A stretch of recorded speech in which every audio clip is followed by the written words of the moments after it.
Today I'm waiting for the encore. My guest is Jonathan Horstmann. Jonathan is a multi-genre, multi-instrumentalist. He's led indie bands, punk bands, and new wave bands such as Urban Heat, which is his current passion and focus.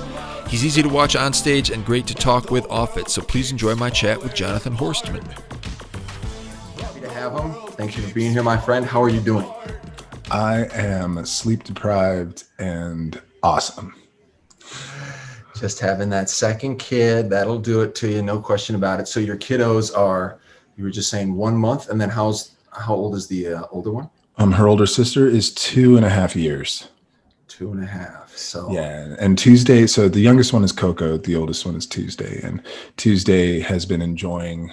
She tries to change Coco's diaper. She tries to feed her. The first week was really strange for her. She was like, "What is going on? Our family is different."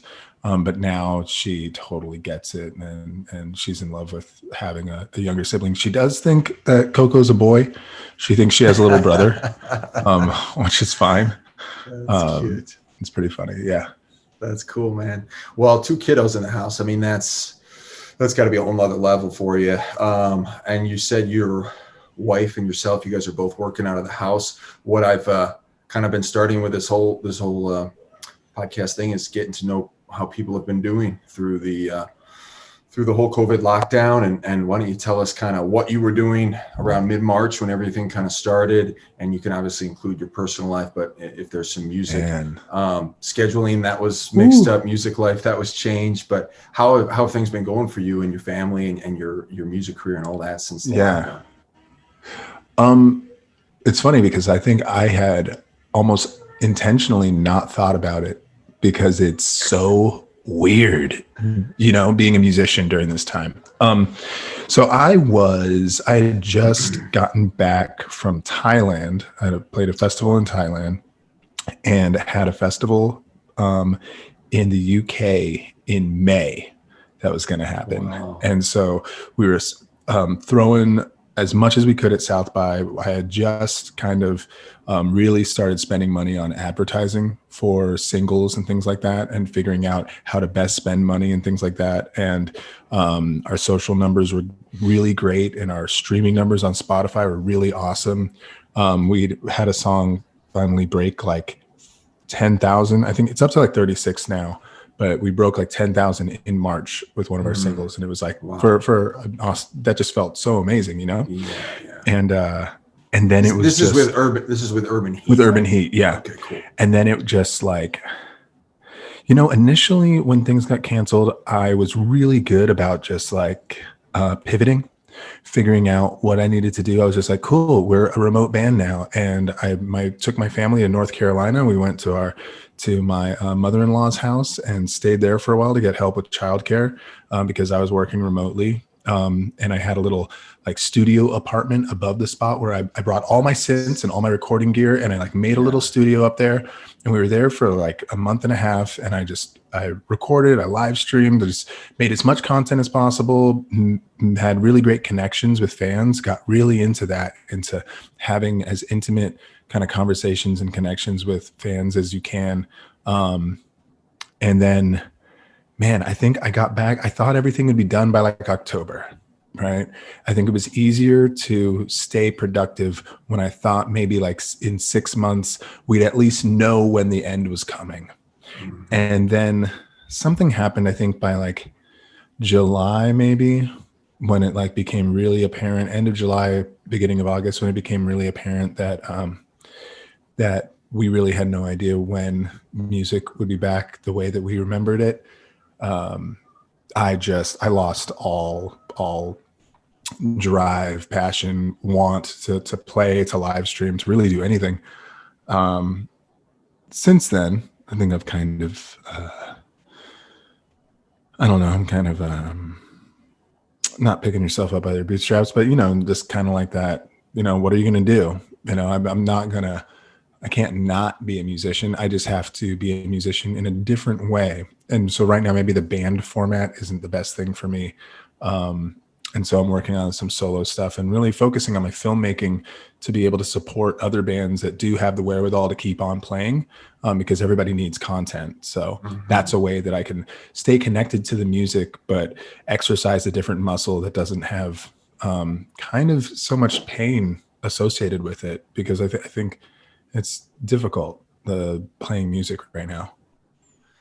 Yeah, well, there's quite a few follow-ups I'd have in everything you just said. I guess we can get into some of the heavier stuff in a minute, but I want to hear a little bit about Thailand. You were in Thailand for a festival. I mean, that's exciting. I mean, that was with Urban Heat, and So it was that was with Project ATX6. okay. Oh yeah, sure. I remember hearing So about I was that. selected for this thing that happens every year. It's like a documentary series.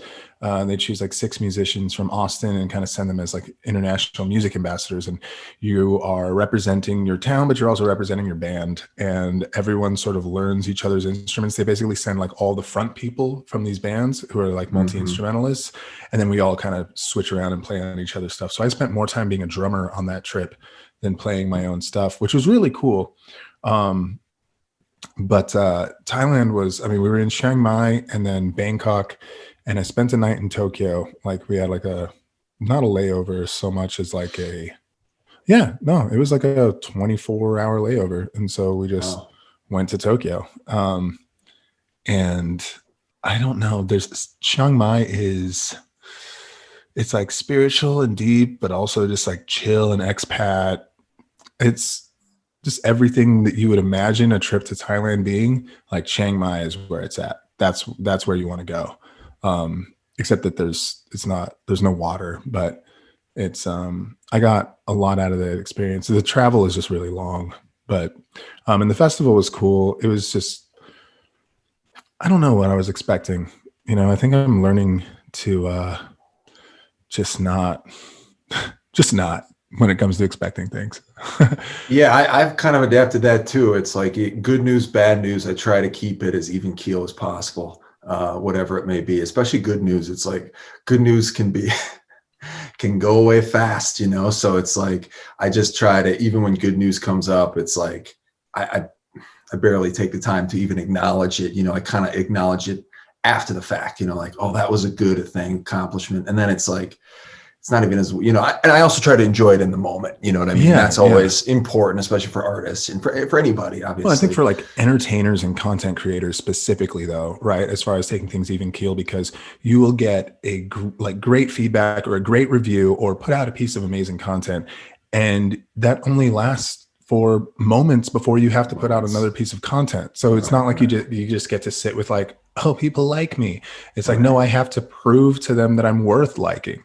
And then with the negative stuff, it's the same way. It's like, or then opportunities, right? People will like, oh, I really like your stuff. And like, yeah, I want to introduce you to so-and-so. And like, we're going to do this, blah, blah, blah. And like, how many musicians have heard that? Like how many times before you're like, okay, right. Nobody's going to do anything for me that I can't do for myself. Absolutely. It's good training. Absolutely. Well, now, and I'm sure you've probably watched it. Most of us probably have. Maybe it's on your queue. You've already watched the Social Dilemma, or the newest documentary on that. Saying a lot of. Did you get a chance to watch that one by any chance? I watched like the first half of it, and then I think it's come out since baby was born, and so it's hard for me to stay present with anything for very long before falling asleep. Yeah, it was one of the few. It was one of the few actually.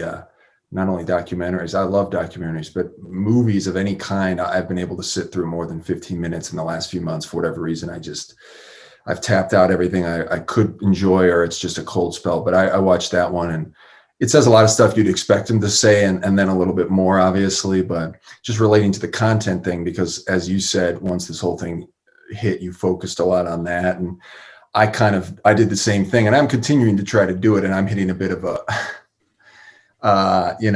stage of weariness for sure now. But, with the essential nature of the business that we're in, and any business for that matter, and the way content plays with that, and the nature of what that does to you, what it actually does to you on a mental, psychological,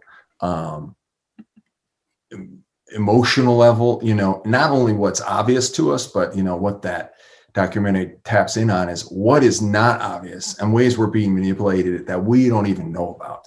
You know what I mean? So, with this whole plunge into content, which I'd always focused on, the music and the business side regarding gigs and tours and stuff like that. And obviously doing music videos and putting posts up and content, but never really diving in full blast into the content world until this lockdown.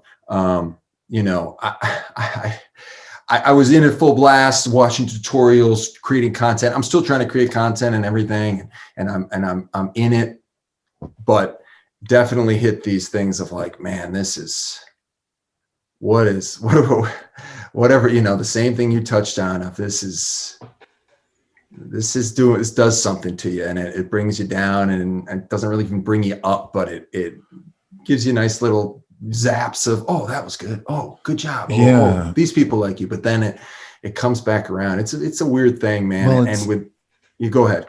It's so marketing our music. Do you remember when our main focus was actually like writing, playing, performing, recording music? Like that was like the main focus. And then marketing it was kind of this like thing that the better you got at, the more you get to play. But it wasn't what you had to live for, right? And if you wanted to, if you were good enough, you didn't have to spend all of your time thinking about marketing your music. And so now the kind of performing, there's that energy exchange part that's been removed from it. And now it's only that part that, unless you have a really healthy relationship with it, can be very soul-sucking, And so it's like now it's more important than ever to be able to remove our identity from the fact that we're musicians and know that we are so much more. Music is one of the things that we do, but we're also so much more. And I find that it makes it easier for me to create content when I feel like I don't have to. When I make myself feel like I have to get something done, it's so tough to like go into that room and turn on the light and script a video and do the whole thing, But when it's just like, yeah, I'll let it happen. When it happens, then it's more inspired, and it's, but the internet and the pace of people's attention spans don't really want you to take 3 weeks before you put something else out. You're supposed to be, and it's all the conventional wisdom being like, with engagement and all of this. And I think it's so sad for musicians. I think that when folks think about how much of your identity exists in this false but real like internet space, musicians, maybe more than anyone else, because our work lives on the internet. It's our everything really. It kind of is our whole mind as a map, like out there, lives online. So we are that like online persona. And it's very difficult to like separate yourself and be like, no, I actually exist in a 3D space. Like I need water. Yeah.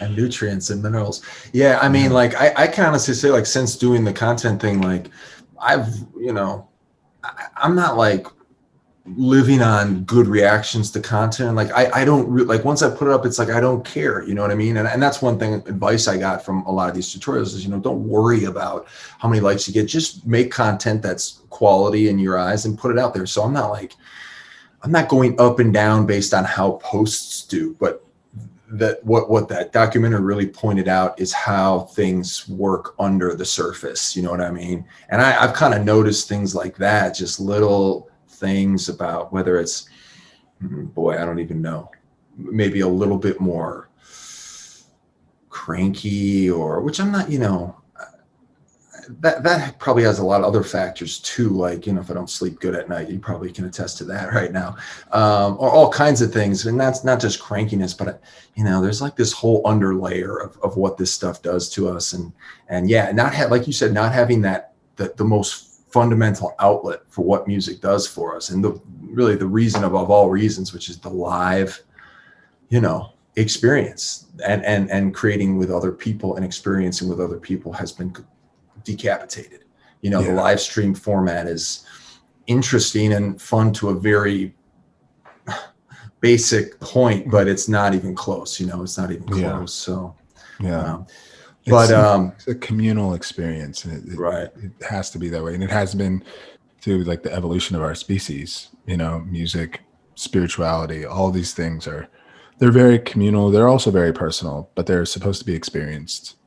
You're supposed to experience this very personal thing with others. That's what kind of makes it magical. It's like everyone's having their own very unique experience, but we're also having it together. Absolutely. So I'm glad we got into some of the heavy stuff right away. Let's go back to your early days and tell us where Jonathan comes from, and what your early years of music were like. Were you always involved with music? Was it always a direction you saw yourself going into? What kinds of music inspired you at younger ages? And then when did you kind of come into the path that you're on, where music is a huge part of that? Yeah. Wow. This is going to be a roller coaster, and I'll try to keep it. Let's succinct. go, man. So I'm on for the ride. I'm 5 years old. I'm living in San Diego, and then halfway through that, moved to Lompoc, California, small town. There's a prison and an Air Force base. And at 5, I had to start piano lessons. Every child in my parents' house had to take music classes. So when I was 5 and I was old enough to take piano, took piano. At some point when I was done with piano, I didn't want to play piano anymore. I still had to take a music class. So I began taking trombone, and then wasn't into trombone, but I still had to take something. So then I took percussion, and then played violin from a couple of years, maybe ended when I was 14, maybe 12 to 14, I was playing violin. At that point, I decided I wanted to play guitar. And at that point, my dad decided that he wasn't going to pay for my lessons anymore. So he did buy me some books, Suzuki Guitar Method or something like that. And how old were you at this time when you started guitar? How old were you at that age? 14, 15. 14, cool. That's pretty. And so we aren't allowed to listen to, my parents are fundamental Christians, and we aren't allowed to listen to any modern music whatsoever, even Christian music. Modern Christian music was like too hardcore. Wow. So it was like hymns, like old school piano, 4-part harmonies.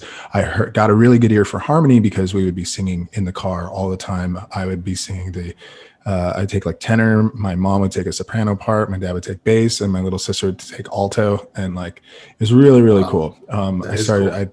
I led my dad drove the church bus. And so I would be standing in the middle, like leading the church songs for all the kids who were like sing as we'd sing on the Sunday school bus. So I would I got a radio. And so I would wait until my parents were asleep. And then I would tune into like Cruise 103.3. And here, I think I heard what I thought was the hardest song ever. It was like, if you could only see the way she loves me, right? I heard that. And then the first time the distorted guitar comes in on that song, that was the first time I'd ever heard a distorted guitar. Wow. And I was like, whoa, I was like, dun, dun, dun, dun, dun. I was like, my whole world was blown open. And then 6 months later, a girl in high school had played like Deftones for me, My Own Summer. And it was like, oh, that's what a distorted guitar can sound like. It was like this whole other thing. So got myself a distorted guitar. I had an acoustic at that time. Started going to this youth group where they'd have like punk bands, like Christian punk bands play, and like all the kids would like mosh and like beat the crap out of each other and like destroy they would set up this like fake living room. And so you'd be like moshing for Jesus. It was like all these like under 18 kids, and like a lot of people didn't get it, but it was genius. It was absolutely genius because it was like all these kids have like so much rage, and like if they're not able to channel it, then they're going to be doing bad stuff. So I got really into like Christian youth group and stuff. And it's really interesting. I had this big issue with, our church still was like very like, no, the electric guitar is like, it's distorting the chords. It's like, that's the devil's music, because good music is it's about harmony. Like it's all harmonious, and you're distorting the sound. Like that's evil, and the drums So I became very disenfranchised with religion at that point, because I saw what good it was doing for kids. I was like, no, this is a good thing. You can't tell me this is a bad thing. And I started my first band. It was kind of a pop punk band called Simple People when I was 15. We played. And that's the age. Is that the age that you're talking about? The division between the church was starting at 15, right when the guitar was coming, right then. Okay, yeah, cool. Yeah, that was a very big year, big formidable year. A lot of things happened at 15. Yeah. I got kicked out of Christian school for listening to punk rock and being like anti-war. I took like an anti-war stance and would make like art about, war being bad. And they basically told me, kicked you out of school for that? Yeah, I mean, I had an attitude problem and things like that, but that was the straw that broke the camel's back. Wow. They were just like, that's crazy. God basically sanctions war. And so if you're anti-war, you're anti-God. And if you're anti-God, then you're anti your parents and just this whole thing. So they didn't want me there. And then I went to a smaller little Christian school. And this was right when like Columbine happened. Then I went back to the original Christian school. I got kicked out a second time. And then finally went to like a regular like public school. And I correct myself, that's when I started my first band, was 16 at public school. And we played for like one of the assemblies or something. That was like my big, I remember like there were like 2,000 people in the gymnasium and like nice. Our band was playing. And I was like, yeah, it was like, oh my God, we're going on MTV like next week. Like this is amazing. So like Simple People became like Lost Cause, because I wanted a name that had like was a little harder. And then fast forward, I guess, to Santa Barbara, California. I'd graduated high school. I'm living in Santa Barbara. My friends had gone to college. I was just like spending all my time surfing and playing music. I was very sheltered from everything, obviously, when I was raised by fundamentalists. So I was just like experimenting hardcore, just doing a lot of drugs and a lot of drinking, and had like a band called Paint the Town, like a kind of a reggae rock, like a Sublime kind of band. We did like some Sublime covers and things like that. But that's like what was super big in California at the time. So like we played a lot of parties, like people really enjoyed it. We always had crowds, but we were just like a drunken party band. And then some of those guys moved with me. So the way that I ended up in Austin was that band kind of evolved into something called the Skinny, which was more of a We Are Scientists kind of like aggressive. It was still kind of pop punk, but just a different sensibility to it, kind of alt rock, pre-garage rock sort of thing. Very like twangy guitar driven, but like 4 on the floor beats, kind of like the Faint or, Block Party maybe. So that band, we were together, and then I moved to Seattle with a girlfriend when I was 21.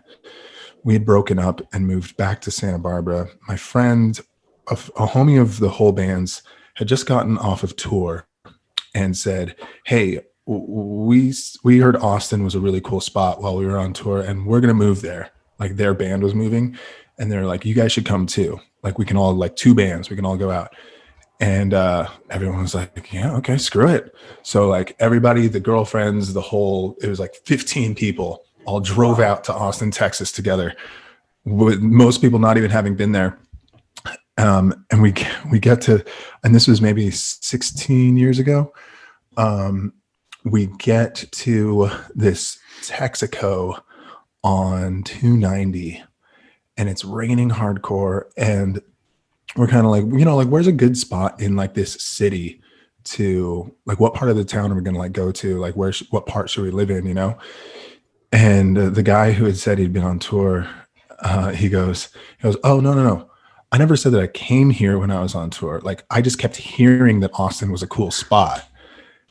And we're all in Texas, and we're going off the word of just like strangers from like an amalgamation of conversations while he was on tour. But so I ended up in Austin. We met Aaron Jonathan Black, really great guy who was bartending at Beauty Bar at the time when that was still around. And he's in Scorpion Child. And that was he was like my first musician friend when I got here. And he heard our stuff and was like, it's cool. It's very California, but it's cool. And didn't know exactly what that meant. I think I do now, having been here for 16 years. Um, and then that thing kind of broke up. Everybody moved back. I stayed in Texas. Fast forward to Food is Free Project. I started a nonprofit based around food scarcity, and that nonprofit family of people working around that kind of became another band. It was like the people who lived in the house. We had like a violin player there, a drummer there. So that became something called Mighty Mountain, which ended up being like an 8-person band that we played for maybe like 6 years or so. That was super fun. We played with you guys back in the day. Yeah, back in the That's when we first met. At the, whatchamacallit, the one on 6th Street, the nice one on 6th Street. What's that place called? Parish, yeah. Parish was when we played, right? Yeah. Man, Mighty Mountain was fun. It was very like, we had a cello, a violin, sometimes just like a hand drum, but then also the drummer and the synths, and just, it was confetti, and it was really stupid, but really fun. But at the end of, while Mighty Mountain was kind of cresting down, I feel like a lot of projects hit a point where if you make the right decisions, you can make it sustainable. And if you don't, you might as well just call it quits. Yeah. And we got to that point where I made bad decisions and the band was basically on the downhill from there. And that was because of interpersonal stuff. I've learned a lot about how to interact with people, how to talk to people, how to deal with adversity through kind of sabotaging my own project like that. I'll own it. I'll take the responsibility for that. But while that was on decline, I started playing with Blaxploitation, with Taz and Kati. And so that was like an all black sort of like anti-police brutality band, very political, electro punk band, very different than everything that I was doing with Mighty Mountain. Mighty Mountain was like super positive, but very high energy. So this was high energy, but like not positive in that kind of way. Like we were highlighting inequality and injustice. So I was very, very angry, but very cathartic, super cathartic. And we got to travel a bit around the country and play some bigger festivals, like a couple of times, and get really good write-ups in like Noisy, and like Spin. But again, that was a project that I think hit a crest, and were it not for poor management, poor label decisions, I think it would still have been sustainable. So I left that band last year, 2 years ago. No, it's almost been a year since I left. Blaxploitation was a good 6-year run.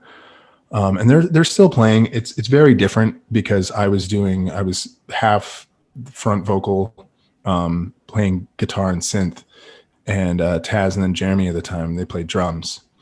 So now sonically it's completely different because I was the one creating all this, anything that wasn't percussive that was going on. It's still great. It's still cool.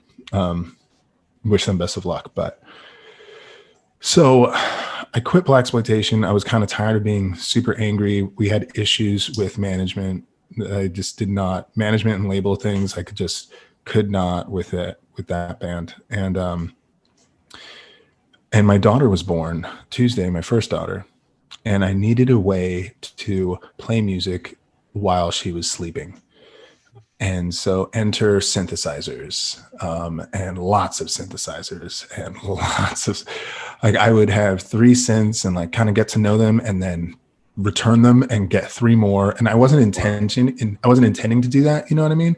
But I was just like looking for the perfect thing. So I would get synths and kind of figure them out, and then be like, okay, I'm looking for these features though, like, you know, and with the 60-day return policy from some online spots, and I took really good care of them, you know.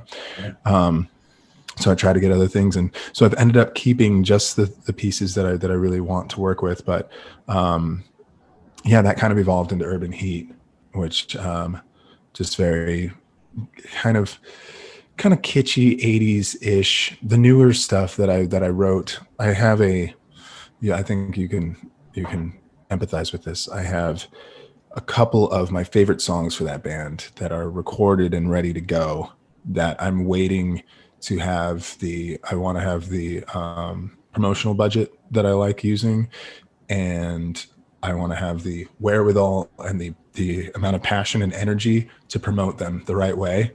So I'm just not doing anything with it right now.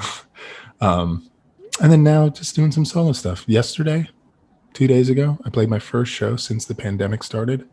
It was in-person show. It was a UT wellness event. I have to show you a photo of it, man. I get into this huge tent thing, and the chairs are like 10 feet apart.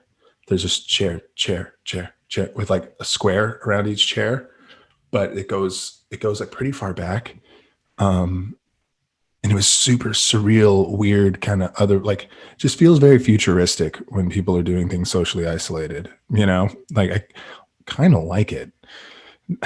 Just the aesthetic of it. It's very strange and sparse. And, but I basically I took a bunch of speeches on nonviolence and I put them on my tape machine and then played ambient synth. I did like synth improvisation while the speeches were playing, and then kind of played the speeches through a granular sampler. So I kind of messed with them a little bit, but I didn't want to mess with them so much that you couldn't understand what was being said. And just did that for 30 minutes. And it was really cathartic. I cried at the end because I thanked folks and I explained, like, as musicians, like this has been a really, really hard time for us. It's been hard for everyone, I know, but this has been my first show since then. So thank you so much. And I was just like, oh, I'm choking. And that literally brings us to today. Wow, man.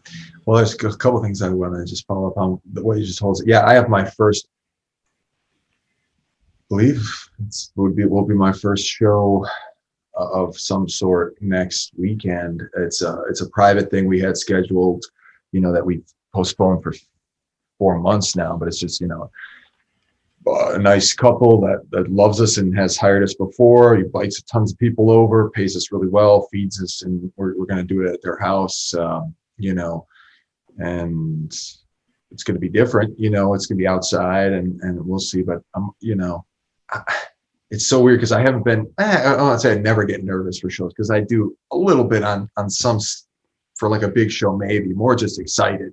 But this one I'm a little nervous for. Yeah. It's like I haven't exercised. I mean, I've practiced my ass off, so my functioning skills should be okay. But you get into a point after years and years and years where it's such second nature. You don't have to think about. And this is going to be, who knows? I don't know what to expect. Maybe I'll cry in the middle of it. I don't know. But going back to what you were saying about your upbringing and that moment where you were, the awakening, so to speak, with rock and roll and distorted guitars is such a fascinating thing, because really it's akin to what people were feeling when rock and roll first hit the scene. You know what I mean? Like myself and most people I think we know probably were hearing rock and roll in the car with our parents at age 4, 5, 6, and 7. And then, certain things start to catch your ear. I remember liking oldies, and then I was into rap, and then I was into classic rock, and then I got into blues and heavy music and reggae, blah, blah, blah. But, for someone who was shut off from it, and you're at the age where music becomes such a crucial part of your being anyway. I mean, that's 15 is when I picked up the guitar. That's when everything started to open up for me. I can't even imagine having been completely shut off from it. And then at that age that's literally why you see people screaming their heads off in the 1950s when Little Richard and Elvis Presley and all those people hit the scene. So that must have been crazy. And I've actually had the experience of being my first major band. Our drummer was brought up very Christian. And so his awakening came in his teens, similar situation. I met him later, so he was fully awakened at that point. And he was a super sharp guy with good taste and everything, but there was always that in him. You could sense it. It was different than me and the other people in the band. There was something out there. And then my main band here, my band here, the bass player I had for 6 years, similar situation. Really, really, I don't know if it's quote fundamentalist Christian, but deeply Christian. And his awakening, for the term we're using, came late too. So I think there's a lot of people in rock and roll and music, whatever genre you want to call it, but it makes sense, right? I mean, if you feel it so strongly at such an impressionable age, it makes sense that you want to devote your life to it, because it's literally like a religion of its own. So just hearing you describe that was like, wow, I've kind of gleaned that from people I've worked with, but in your specific instance, it's like, wow, that's like 1956, you know, and people were in that fundamental American mold, and then all of a sudden there's this music that just blows their heads apart. So that was cool to hear you talk about that. And then let's see, there was so much good stuff in there. But yeah, I mean, what you're saying about, like, you know, hitting the crest with bands, you know, it's like, that's definitely something I've experienced for sure. I think all of us have. And then one of the reasons I kind of started my own thing is because, like, it's tricky when you have your own thing, because it's like, well, you have more control over that somewhat. But, you know, I was fortunate to have like the same guys here with my own, this is the first place I had my own band. Sam Pace, this is my project, right? And so I was fortunate to have the same guys for pretty much 5-6 years, where I didn't need any backup players. So it was a band. I mean, it was a proper, and then that changed, you know, things go in different directions. I had to kind of have A lineup, B lineup, C lineup. But when it's all on, like when your name's on the thing, it's like, well, I can't, it's on me. I can't stop, you know, I can't go to another project, so to speak. I mean, I could, but then it's a different beast. But yeah, man, it's tricky. Like, you hit these plateaus or these glass ceilings, and it's like, what do you do next? Do you just bear down and continue on with what you're doing and maybe switch it up a little, or do you completely change direction? So kind of having said that, on my end with Urban Heat, you know, first of all, is Urban Heat just you, or you have other people involved, right? So that's a great question.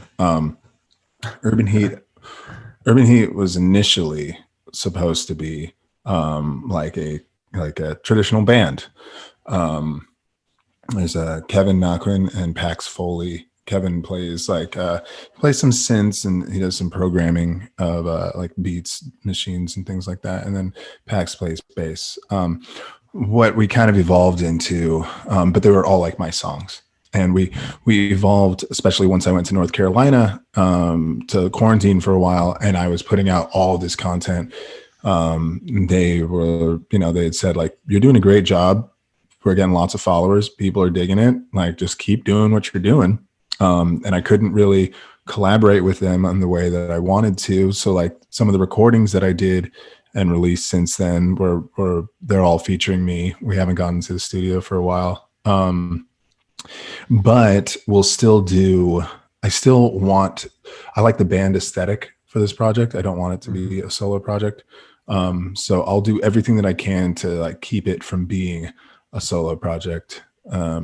Even if that means, you know, having to really focus on my solo project for a little while, so that Urban Heat still is a special thing. I don't want to, as I want to do more experimental stuff right now, and I don't want to have to put a lot of effort into releases. So I'm doing those things solo. That's an interesting thing that happens so we signed to Spaceflight Records in February, I believe. And so anytime that and I love Spaceflight, I'm not talking down on them at all. But what has happened is anytime I want to make a release with Urban Heat, that release is supposed to go through the label, right?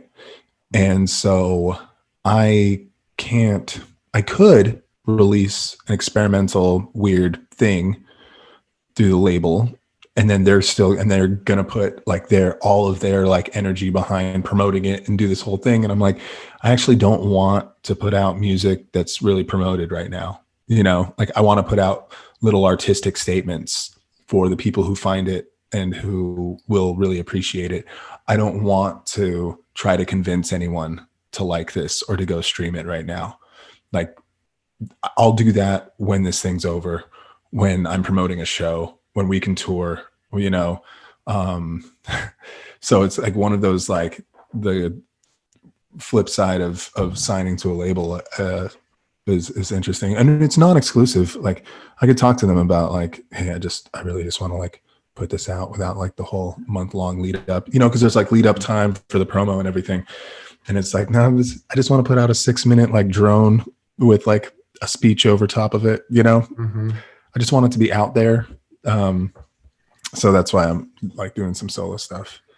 Yeah, man, it's tricky because prior to basically this time last year, more or less, I had kind of come to the plan of action of, okay, I'm just going to do singles because I had done the album, thing through the whole life of my creative original path. And then it's like, well, after the last one, it was like, okay, that I'm super happy with how it turned out, loved it, but it's such a all or nothing endeavor and such an expensive thing. And it just became clear. I was like, all right, from now on, I'm just going to do, if I can do a single release every 2 to 3 months for the rest of my life, I'm going to be able to look back and say, fucking A. You know what I mean? I put out a ton of shit and I was able to learn on an incremental level. So I had kind of come to that plan. And since that time, I think, since fall last year, I've released about 4 or 5 singles, and I have another one coming out in a couple of weeks.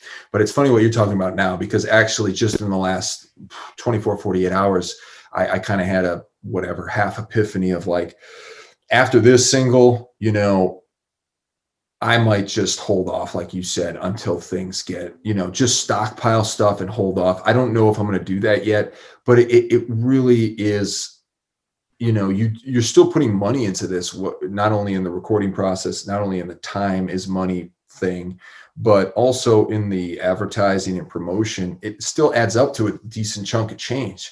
And so if you can't, if 90% of our ways to make money are still inaccessible, Exactly.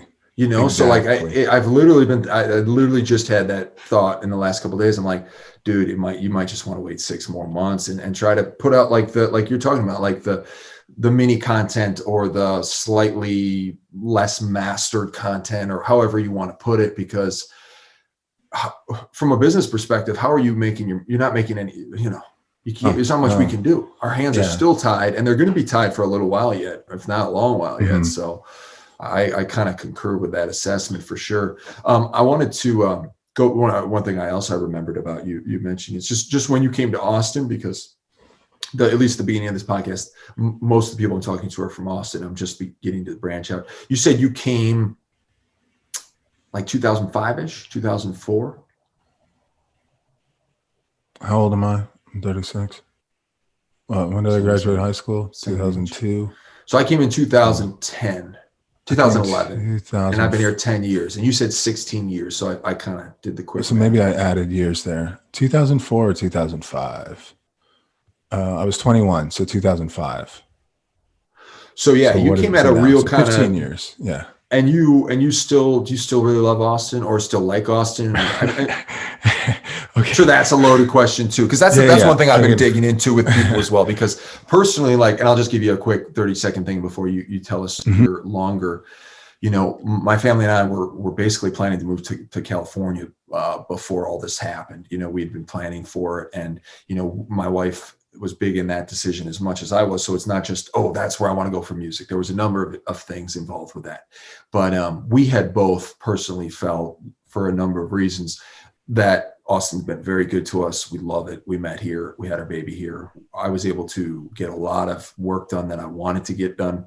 But there was also some issues of a glass ceiling, or any number of ways you want to put it, or the music economy itself before any of this stuff happened was already, as I had observed it, as someone who had been in it for years, was already on the decline. There's no question, as far as I'm concerned. Fiscally, the economy here, musically speaking, was already declining for about 2 years, and I saw that on a ground level. So we had, and now it's like we're planning on sticking around longer, because California is such a shit show that, and we still love Austin, and I still think there's stuff to do here. But, having said that, I'm interested to know, now that you're in your 15th or 16th year, whatever it's been, obviously you're here with your family, you're staying here, how do you feel about your evolution in Austin, where the city is and where it sits with you and all that? So before I met my wife, I was really, really ready to leave Austin. I was ready to leave Austin before then. And I did. I went back to California, maybe 4 years into my stay here. Went to California for a while, ended up going to Haiti for 3 months. So I'm an addict. So when I was in California, I was using heroin and decided that I wanted to get clean, but I didn't want to go to a treatment program. I figured I would just meet people that I would end up using with later. So I went to Haiti, went with this volunteer project to plant trees in Haiti for 3 months. And it worked.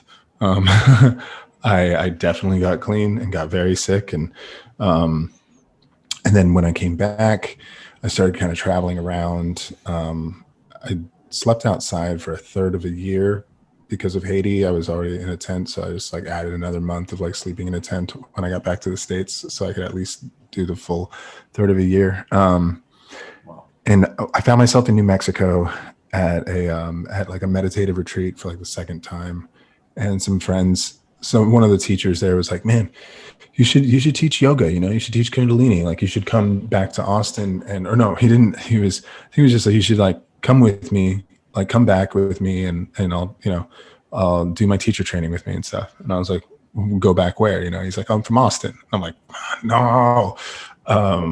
Never wanted to like move back anywhere, but I ended up moving back. So then the next time that I was ready to go, man, it was maybe like 4 years ago. I was so ready to go. I didn't know where I wanted to go yet. And excuse me, maybe New York. My sister lived in New York, and I've always had this romantic idea of renting an apartment for 3 months and like saving to be able to live in Brooklyn for 3 months without having to work, and making as much content as I possibly could in a studio apartment in Brooklyn. I just wanted to have like my Brooklyn period, so Sure. So like so whether it's like writing a book or an album or both, or writing a screenplay, like I just wanted to like let the place change me. And then I met my wife, who's from New York, funny enough. After I met her, when you meet the right person, you could be anywhere. It makes someplace new. So Austin became like really brand new once I met her, and really started enjoying being here again. We started a family. We like really laid down roots. Now we both work remotely. We're going to be choosing, figuring out where we live. Like we want to buy a home. We rent right now. We want to own a home. We want our kids to go to diverse school. And we want to be able to afford to live close to a downtown. None of those things Austin really provides. We would not be able to afford. Like right now I really like the neighborhood we're in. There's no way we could buy this house. And it's a really shitty old house. There's no way we could afford the land that it's on. And I don't know what that looks like for my kids, for how diverse their schools would be. So that's a conversation that we'll have. I mean, we aren't looking at anywhere, but it's sort of like, especially with the pandemic, I feel like Austin feels so much more Southern, not in a good way, than it did before. I feel like the folks that aren't taking the social isolation seriously tend to, I hope I don't want to offend anybody who's listening. So I want to be careful about how I say this. And I hope that people will understand what I mean, and that I mean this in the best possible way. A lot of the folks that are out and about, going about their business like nothing is wrong, tend to be a little bit more old school in some of their beliefs and ways and things. And I think maybe it's just that the people that are taking it seriously are all staying in. And so when I do go to the grocery store, or if I do like go like out to other places, maybe I'm buying into, the hype on social media and things. It's just, Austin feels a lot more hostile towards people of color. It feels a lot less tolerant than it used to. But again, I think that has more to do with the pandemic and who's staying in and who's going out. Not saying that people that don't take the pandemic seriously like are automatically like intolerant people. Not saying that at all. But there is a Venn diagram. There is some overlay, So I don't know what that means for us and where we go. We are really not tied here, but we do love our house. And because we work from home, we need offices. I'm a musician, so I need a space to make music, and we have 2 kids now, so we're gonna need a pretty. We're either gonna need a large space, or we're gonna have to really change our lifestyle soon. Yeah, man. A lot of what you just said is very similar to our situation because, we love where we live, but we can never afford the area we live in.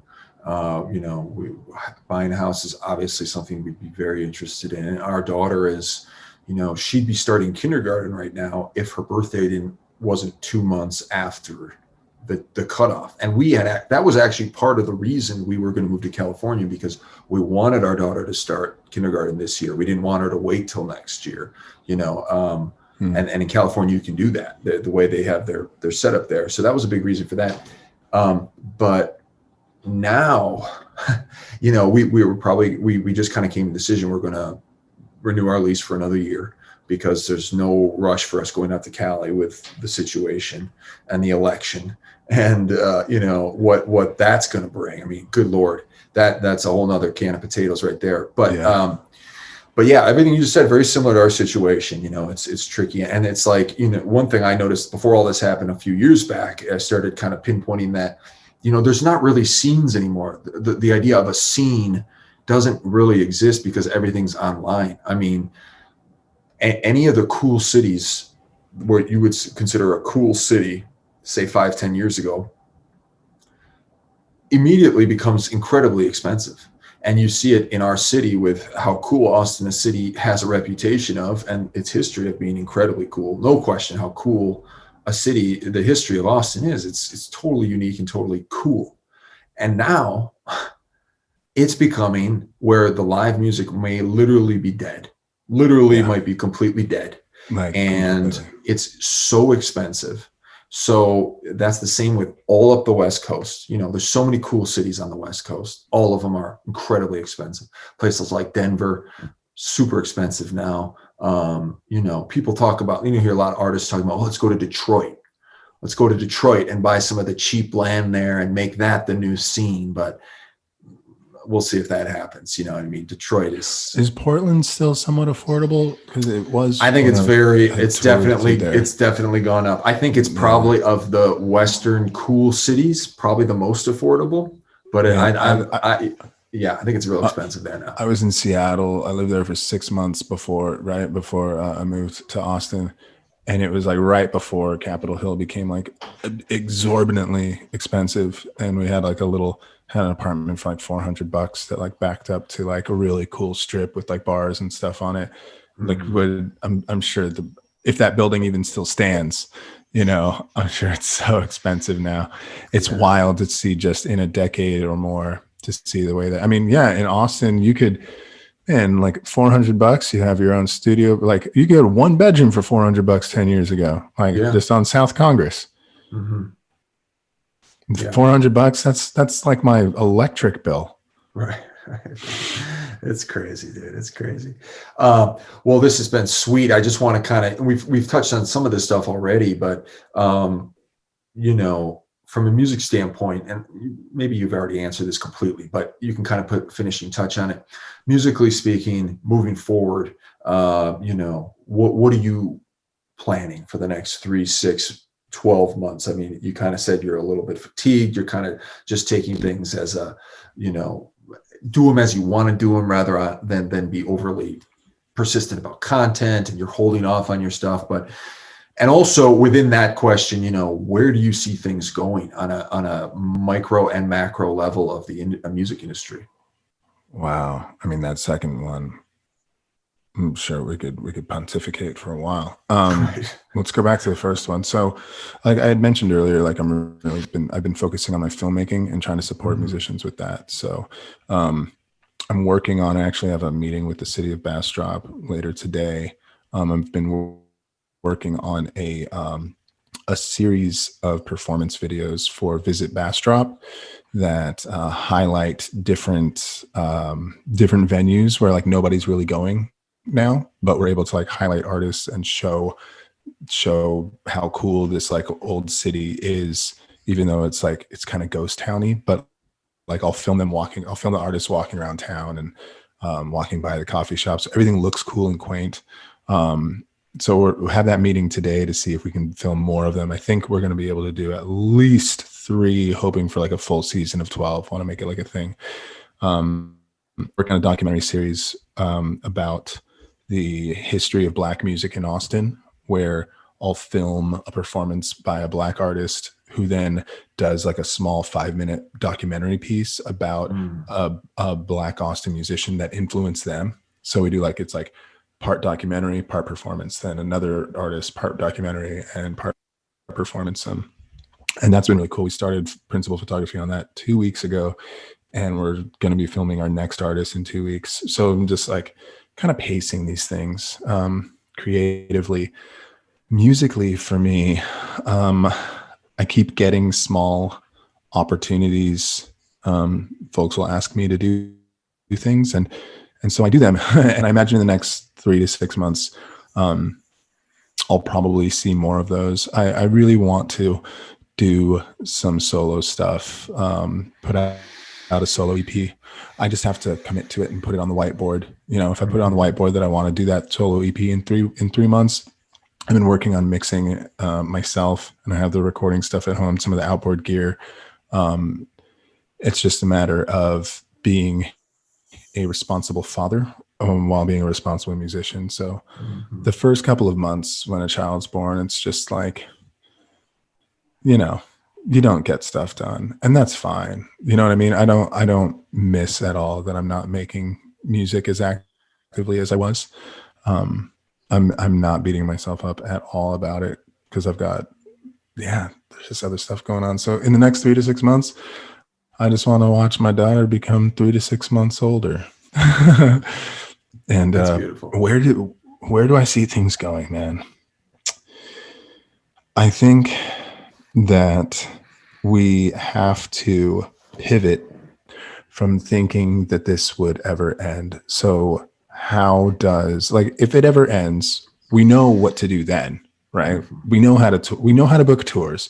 We know how to like sell merch. We know how to do that kind of stuff. So that's the easy part. It's how do we make music? How can we make music a sustainable part of our lives when those things don't exist? So I think more folks need to know about sync deals and how to get their stuff placed. At the same time, everyone is trying to do that. So there's like more competition with sync. I think folks should, if I have advice, I think folks should learn more media besides just the music aspect of it, so that they can make multimedia pieces to tell stories. And I think we have to focus on storytelling through music versus having music that, like, still having singles, but things not necessarily being standalone, kind of like telling our story through what we're putting out. And I think it's just like a more holistic approach to our music. Industry wise, I have no idea, man. What? It's bleak. It's really bleak. I mean, no one really knows. It's like Corona itself. No one knows. No one's known since the beginning. You hear something new every week, but no one knows. And that's the thing. You'll find lots of people on the internet who used to make money telling musicians how to make money, you know, and now they're just like they're just guessing on like the 10 things you need to do this month to make sure that you're ready to capitalize in 2021. And it's like, It's probably not bad advice, but is there any guarantee at all that you do all those things right, that you won't find yourself still staring at a wall? I think creating, the one thing that we can do, and the one thing that I have been doing, is we can be working on like our masterwork, you know, work on that. Like, who wouldn't want 6 months to craft something perfect? And then just have it sitting there waiting for, and then start working on the next thing. There's less of a rush to get stuff out. So we can really take our time and learn things. Or like you were saying too, you know, you can put out singles and like learn what works. You can use this whole time to do market research, you know, put stuff out, see what works, see what doesn't, kind of hone it, put something else out, see what works, see what doesn't. And like, you know, evolve our sounds, evolve our approaches. I think it's as far as doing market research, this is probably a great time because you have a very captive audience. Yeah. Well said, man. Well, this has been great, Jonathan. Thank you so much for doing this with me, and I wish you the best of luck with all your projects and your brand new baby girl, Thank you, family, and everything. So thank you so much, and best of luck to you, man. I hope to see you when this is all over, or maybe around town, like we've bumped into each other before with our little ones. So Yeah, I do know when this is all over, there's going to be a party like we have never seen before. yeah, And I am so here for it. me too, buddy. All right, man. Have a good one. Thank you again. All right. See ya. All right, peace.